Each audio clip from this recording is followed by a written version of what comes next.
Assalamualaikum warahmatullahi wabarakatuh. Selamat pagi anak-anak. Pada kesempatan pagi hari ini kita masih bersama Bapak Supriyono pada materi tema 2 persatuan dalam perbedaan untuk subtema yang kedua yaitu bekerja sama mencapai tujuan. Adapun pada pagi hari ini kita sudah sampai pada pembelajaran yang keempat. Pada pembelajaran yang keempat ini, terdapat dua buah muatan pelajaran, yaitu muatan pelajaran Bahasa Indonesia dan PPKN. Untuk lebih jelasnya, tetap simak video pembelajaran ini. Untuk muatan pelajaran Bahasa Indonesia, materinya yaitu tentang membaca intensif bacaan. Membaca intensif adalah kegiatan membaca yang dilakukan dengan tekun dan teliti. Adapun yang namanya membaca intensif mempunyai langkah-langkah. Yang pertama, siapkan teks bacaan yang akan kita baca. Yang kedua, baca bacaan dengan sungguh-sungguh. Yang ketiga yaitu tandai informasi penting yang ada pada bacaan. Yang keempat yaitu ringkas isi teks bacaan. Yang namanya membaca intensif adalah tujuannya untuk mencari informasi dari bacaan yang kita baca. Nah, selain itu, kalian bisa menggunakan beberapa pertanyaan untuk memahami isi dari bacaan tersebut. Contohnya, kalian dengan membuat kalimat tanya yang jawabannya ada pada bacaan. Biasanya, kata tanya yang digunakan yaitu adik Simba. Masih ingat kalian adik Simba? Ya, kata tanya apa, di mana, kapan, siapa, mengapa, dan bagaimana.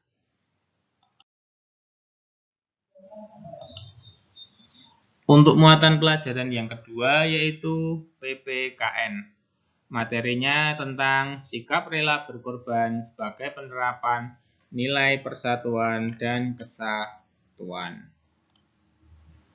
Sikap rela berkorban dapat menunjukkan rasa tanggung jawab dan juga nasionalisme. Rela berkorban demi kepentingan bersama akan mempererat persaudaraan.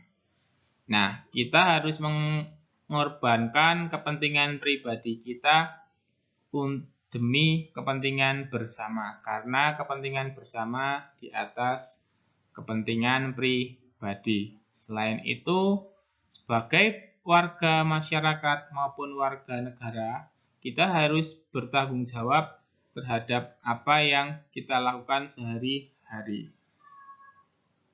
Dan tak lupa, kita harus menunjukkan rasa nasionalisme kita pada setiap kegiatan yang kita lakukan.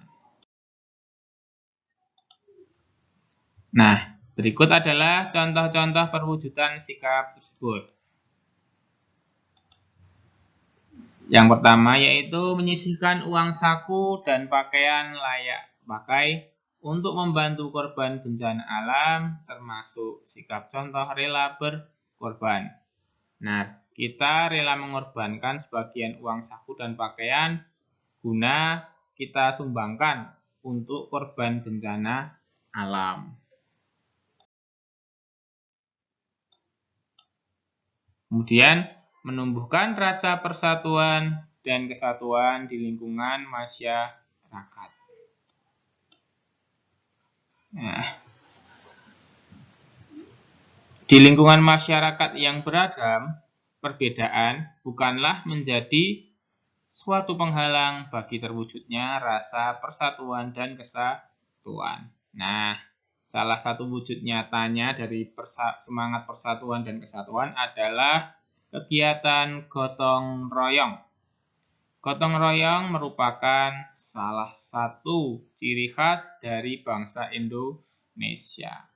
Dengan bergotong royong, pekerjaan yang berat akan menjadi ringan. Yang kedua, kita harus hidup rukun. Dengan hidup rukun, maka kita akan nyaman, tentram, dan damai di masyarakat. Yang ketiga yaitu saling tolong-menolong.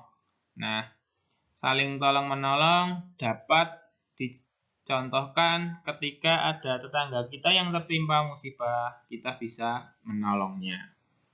Menolong tidak harus dengan harta benda yang berharga, tapi dengan apa yang dibutuhkan pada saat itu. Yang keempat, aktif dalam kegiatan bermasyarakat. Contohnya, aktif dalam kegiatan RT, misalkan ada rapat RT ataupun kerja bakti, ronda malam, dan PKK, dan lain sebagainya. Yang kelima, dengan cara saling menghormati. Nah, kita hidup di masyarakat, pastilah ada perbedaan-perbedaan, misalkan ras, suku, golongan, dan agama. Untuk itu, kita harus saling menghormati terhadap perbedaan-perbedaan tersebut. Yang kelima dan keenam, dengan cara menaati peraturan. Nah, peraturan di sini bisa peraturan adat maupun peraturan dari negara. Kita harus menaati peraturan-peraturan tersebut agar lingkungan menjadi tentram dan nyaman. Yang ketujuh, biasakan untuk musyawarah mufakat. Nah, musyawarah mufakat digunakan ketika di dalam masyarakat terjadi perbedaan-perbedaan yang harus diselesaikan dan harus diputuskan. Pada intinya, kita tidak boleh memutuskan segala sesuatunya dengan atau sesuai kepentingan pribadi, tetapi harus dimusyawarahkan agar keputusan yang diambil sesuai dengan kepentingan bersama. Yang ke-8 yaitu menjaga lingkungan sekitar. Nah, kita harus menjaga lingkungan sekitar agar lingkungan tetap nyaman, aman, dan damai. Demikian sedikit materi yang dapat Pak Guru sampaikan. Pak Guru ucapkan terima kasih karena sudah menyimak video pembelajaran ini. Wassalamualaikum warahmatullahi wabarakatuh.